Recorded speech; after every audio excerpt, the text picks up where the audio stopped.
In this video, we are going to be looking at a few items for your consideration going into the second 6 weeks, finishing up the first 6 weeks, and kind of helping manage some of the content that you've got in your Canvas course.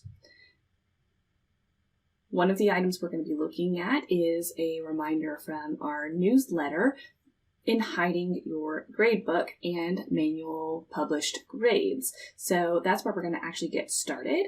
And I want you to see that right now my grades are visible to students. So in that student view, I would be able to go to that grades and see grades, okay?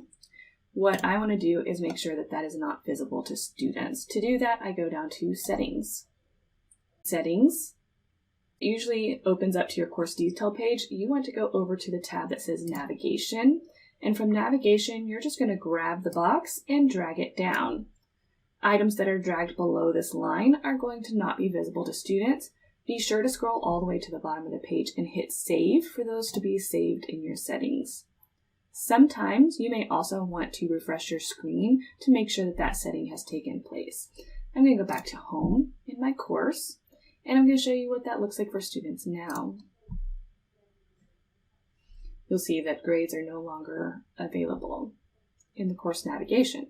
This is done at the course level, not at your account level. So this would be done per course if you're managing multiple courses or multiple classes. All right, I'm going to leave the student view. Next thing is up in the gear in the top right-hand corner. The other thing I can choose is the grade posting policy, and I can select manually post grades. You can see on the screen a few things why this would be interesting for you to consider.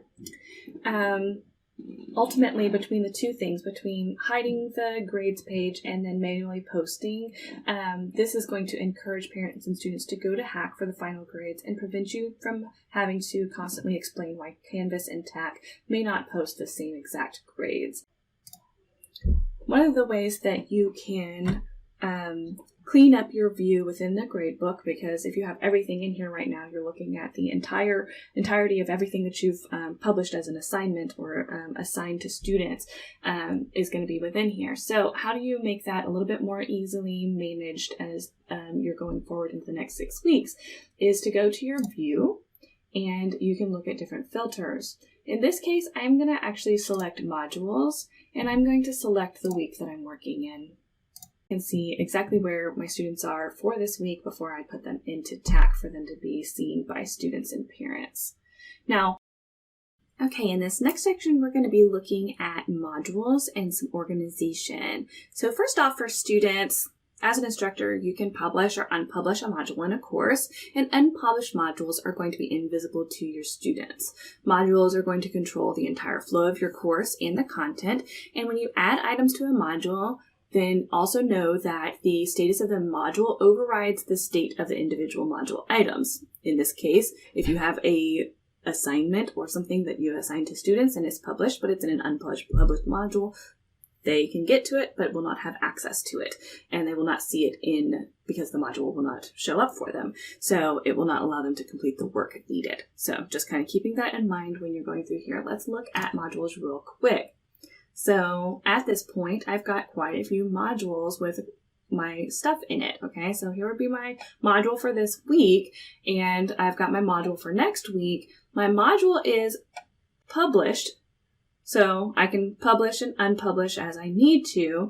And I can also use the little arrow to the side here to show and then hide again what that is. But the other thing I can consider is to drag the pieces that I'm working on up to the top and have them at the top of my page, rather than having to scroll through all of the information that I may have still on this page. So that being said, if I'm still working on these items and I would like them up at the top, I can drag them around so that my organization has the most recent items at the top. Again, the only things that students will see is if the module itself is published and all the items within that module are also published. All right. Another way of managing some of your content is to also remove the content from the module headers that you've created. You could do this by creating a completed folder, in this case, a module header, and going to the 3 dots on the completed area. And you can just move your contents to the completed folder. Once that's done, you'll see that my module is now empty and there's nothing in it. So I can delete it, and now it's not cluttering up my visual space within my course. I can do that for any of my modules.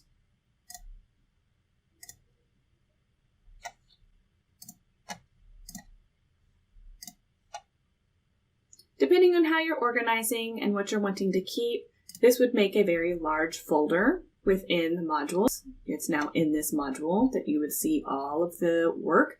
Notice that there are some published items still in here. Say this quiz right here that I sent out is part of an incomplete grade. Remember that you're going to have to leave these assignments as a published assignment, but they also need to be moved into a module that's still published, or students will see it in their to-do but not be able to access it. And this could be confusing for them, especially when you're trying to get that work completed and turned in.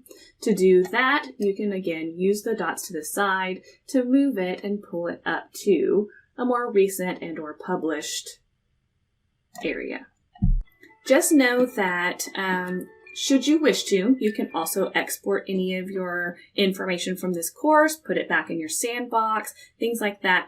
But if you delete anything from your course that is tied to student data, know that you are also going to be deleting any data associated with that. So just know that you are responsible for keeping up with the data and grades, and if that needed to be documented for any purpose or reason, then you delete it from your course.